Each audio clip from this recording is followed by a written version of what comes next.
Listen, there's going to be, I'll make a direct correlation. Friday, I guest hosted Cowherd Show, and we threw Jayson McIntyre on.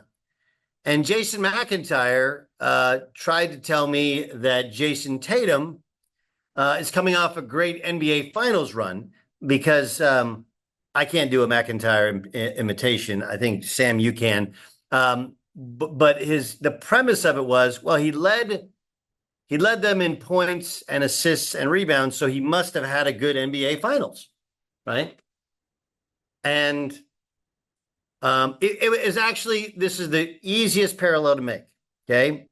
That, yeah, I guess if you think he had a good finals, then you think he should have been the MVP. It's the same thing for LeBron James being the MVP of the Olympic team, Olympic Games, because he led them in points, assists, and rebounds.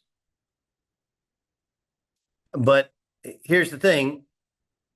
Jayson Tatum shot the ball very poorly and didn't play particularly well in most of the finals games. The one finals game where he was actually a minus 33. They were 33 points worse than the Mavericks when he was in, despite the fact that statistically he had his best game. And my point to that would be that I thought LeBron James was really good throughout the tournament. I thought he was solid. Right? But in my lifetime, and I am 48 years old, I have never seen any player in the sport of basketball with a championship on the line hit four consecutive threes to win a championship. And that's what happened. And this is after he hit 9 threes in the semifinals. So the go-to guy was Kevin Durant and Steph Curry, and yet LeBron James, because of the statistics, and let's be honest, the name of LeBron James, he wins the MVP. Do I think that it's like we should march in the streets and protest? No, but it's a lot of eye rolling. Right? We're rolling our eyes. But I can't think of a more fun experience over the past 3 days than watching Team USA come from 17 down to beat Serbia and then holding off France yesterday to win a gold medal. That was awesome.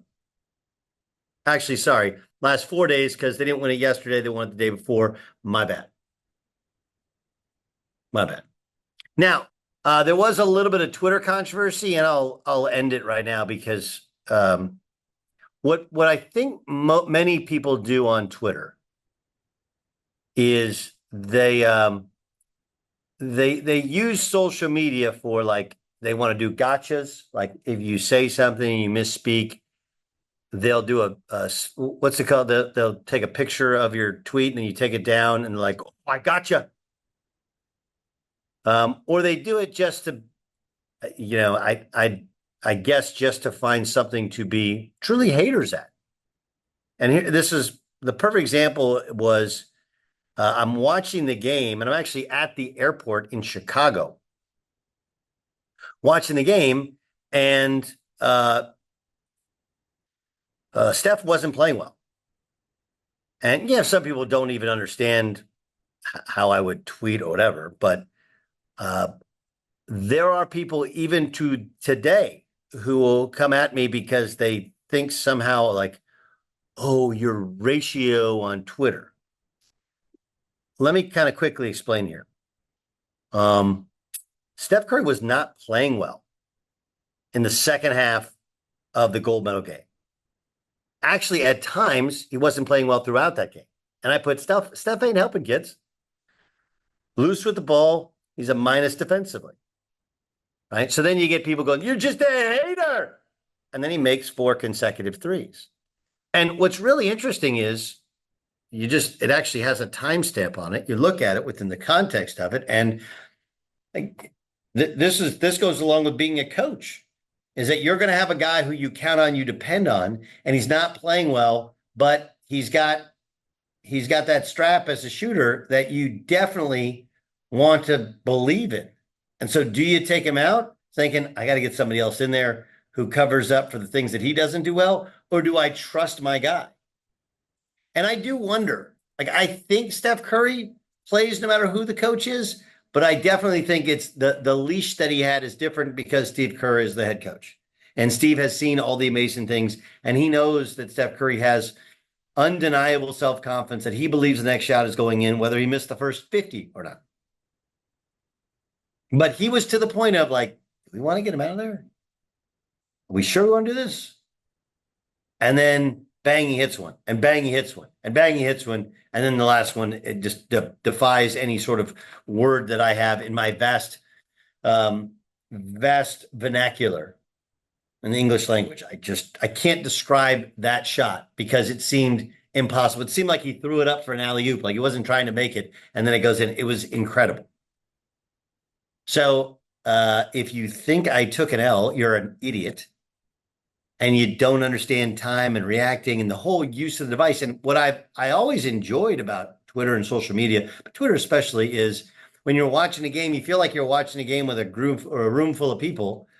And if you just do verified people that follow you that you respect, then you have like kind of a running conversation. And my thought was like, and I didn't even say like, do you get him out? But I was definitely thinking maybe Steve Kerr takes him out. Yes, the level of the what do you call it, difficulty, the degree of difficulty was a little bit better. And yes, they got better. And then the last one was like, are you kidding me? Which was Chiefs Bills last game of that weekend? Yeah. Which was, you got to be kidding me. 13 seconds and you can't win the game. That was incredible. Yeah. That was good. Very good. That's very good. That parallel works for me. And so does yours, Jayson, as well, which is if you want to know why we're all so into the Caitlin Clark thing, it's because she kind of plays the way Steph plays. We feel that she plays the way Steph plays, and we love watching Steph Curry.